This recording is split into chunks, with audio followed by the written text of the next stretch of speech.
here at Full Purpose and Heart, and I have gotten a couple of questions or requests to do a video about how I manage multiples. Kids with lots of different ages, the younger years who aren't exactly independent in doing their schoolwork, so they take a lot of adult supervision and preparation and that sort of thing to have a successful school day. So I want to give you a couple of tips of how you can manage your multiples.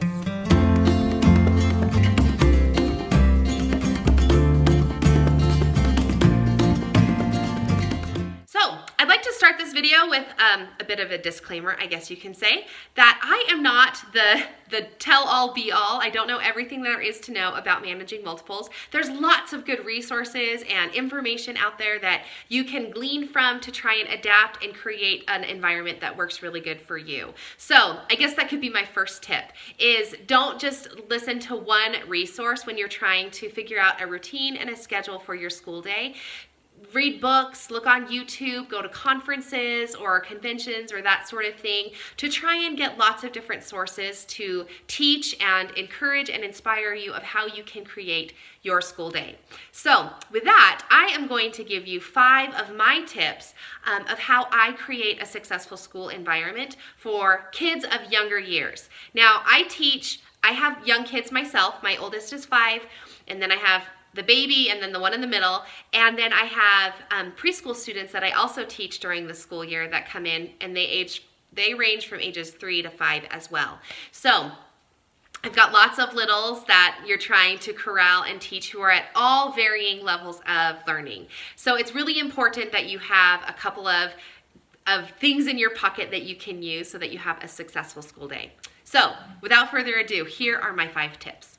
Okay, tip number 1 is something I'm super passionate about and I really love, and it is routine, schedule, having a plan. I am a huge advocate of planning and having scheduled time, even if it's just a small hour chunk of time or if it's a full school day chunk of time. I'm a huge advocate of that. I come from a public school background. For those of you who are new to my channel or don't know much about me, I taught public school for 7 years. And like I mentioned, I also have preschoolers in my home now, and I teach a preschool during 3 times a week. So it's really important that you have some structure to manage all of those bodies so that those little kids know what your expectations are and what to expect in their school day.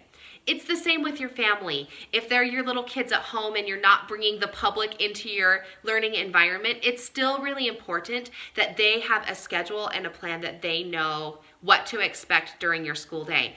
Try and start at about the same time every day. If you're a morning class or an afternoon class or whatever works for your schedule, try to start at the same time every day. If you're working around naps or feeding the baby, work those into your schedule so that they work for you and not against you. Let me tell you exactly what I mean by that. So, tools are always helpful.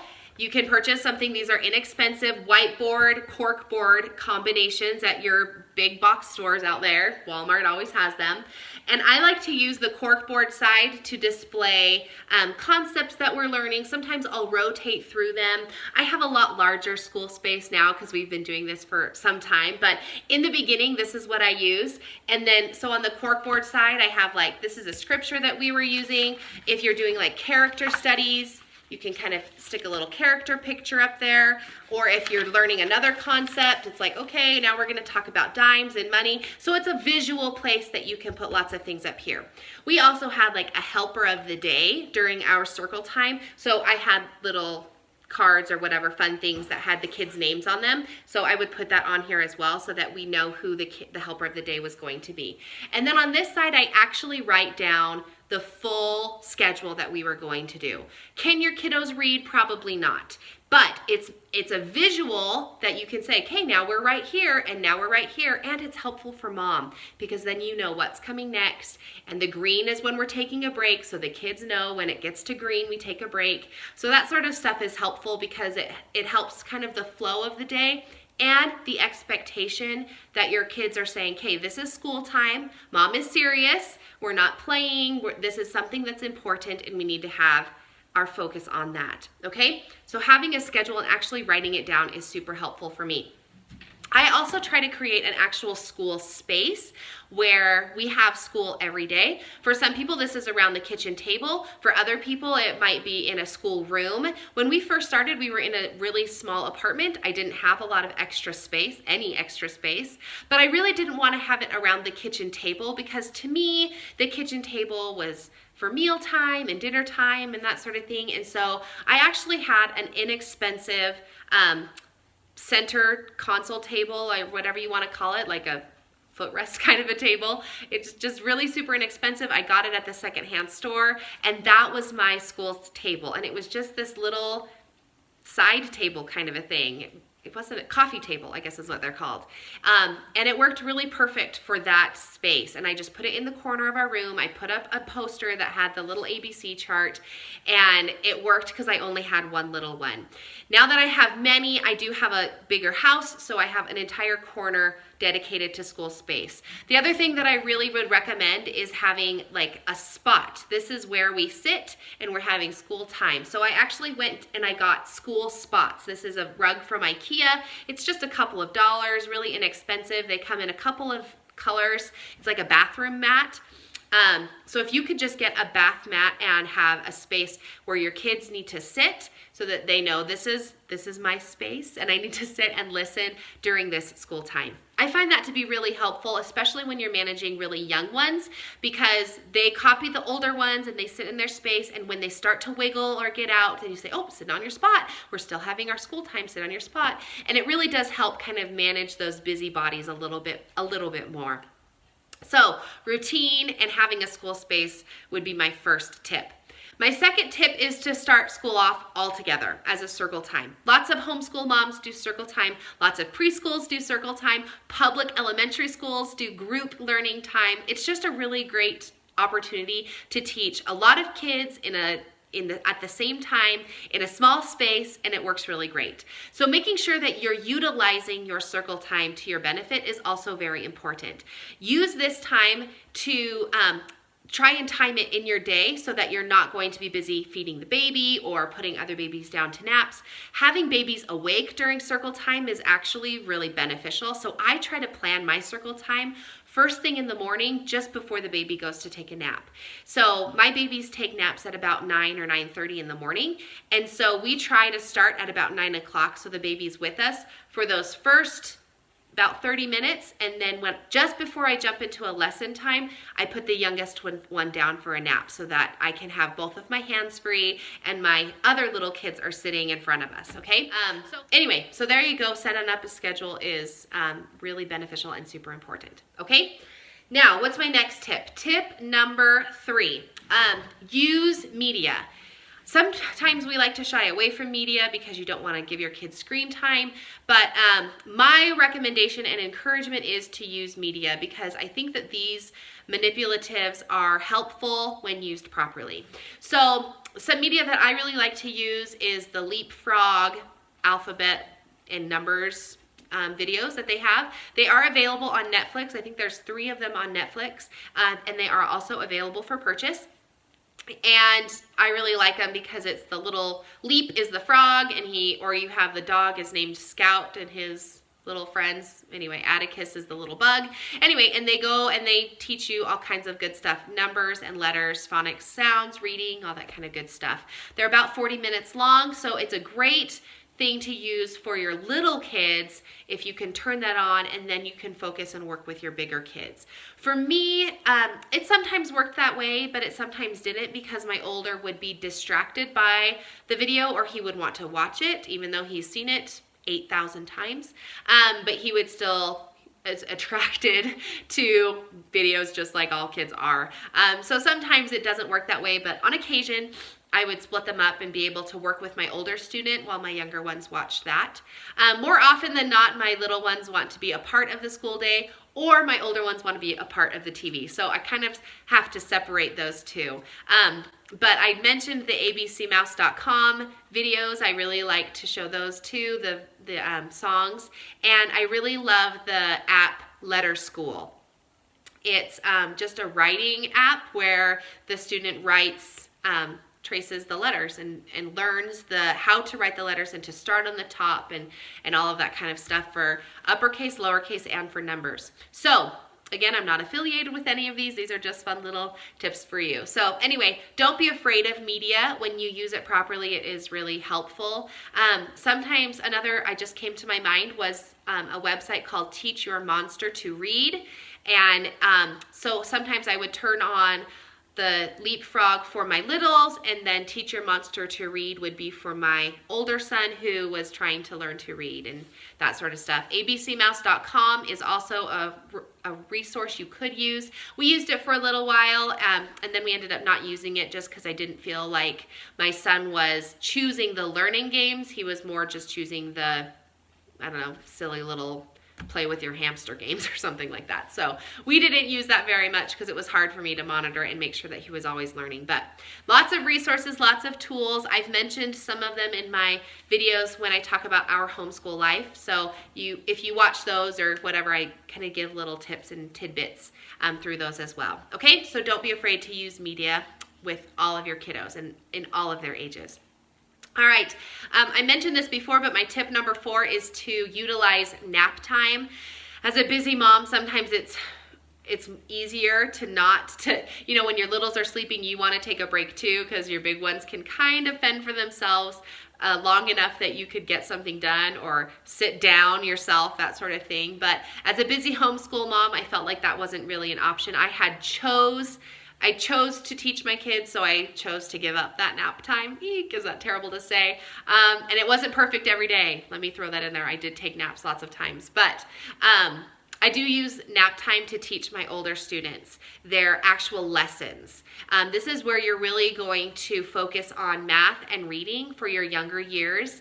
And sometimes I would have those not extracurricular, but those elective courses would be in there as well. If we're doing a science unit or social studies, then I would throw that into this nap time learning moment as well. And it's, again, you want to kind of set a routine, set an expectation of what you want your kids to be doing. Sometimes we have a table, as I mentioned, so we'll always sit at the table, and I'll scoot up my little 2-year-old with us. And I get her the little like jumbo workbooks. I got them right here. These types of jumbo workbooks where she can just turn to any page and color in the picture or whatever. Sometimes I'll rip them out and tell her to color certain things. So for example, like for this page, naturally she would just choose a color and just scribble the whole thing. So I try to teach her there's lots of different colors in the world. Don't just choose one color. And so then she would, oh, okay, and maybe she would get 2 colors on the page. I tell her to color in all the white space. So she scribbles all over the place, but she gets all the white space in. And sometimes when I'm trying to get her to focus for a little bit longer, then I'll say, okay, color the top. This is a top. For the letter T, color the top blue, color the toothbrush pink, color the turtle green, color the tree, color the leaves green, and the trunk brown. So those types of conversations and using that kind of language tends to help her focus a little bit more. She does like to trace the letters. She's not 3 yet.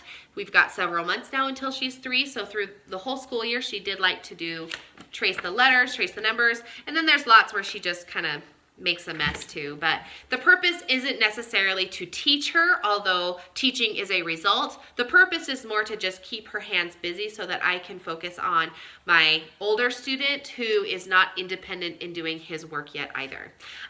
Floor puzzles are also a good suggestion, or any puzzle for that matter, to just try and get their hands busy and to distract them from, tapping on your leg and trying to take your time, okay? This is the time, I was just going to quickly mention, as for your older student, it's during this time that I like to use my curriculum, whatever it is that you've selected to teach your child, then this is the time that I would do that. So for my older student, he's doing Horizons, or he did Horizons for kindergarten. For my 4-year-olds, we've done the Letters of the Week curriculum by Confessions of a Homeschooler. We've done just, getting a workbook similar to this, or craft activities or that sort of thing, and just had them building and writing and practicing and all that kind of stuff with their hands. The older the student is, the more I expected them to actually do their lesson. So my kindergartner had an actual lesson page that he had to do for both phonics and math. My preschool aged kids, so those with fall birthdays, I had lots of fall birthdays who were 5 and didn't qualify for kindergarten yet. And then I had lots of 4-year-olds and 3-year-olds. I kind of just clumped them all together and had them kind of doing the same hands-on worksheets and building and matching.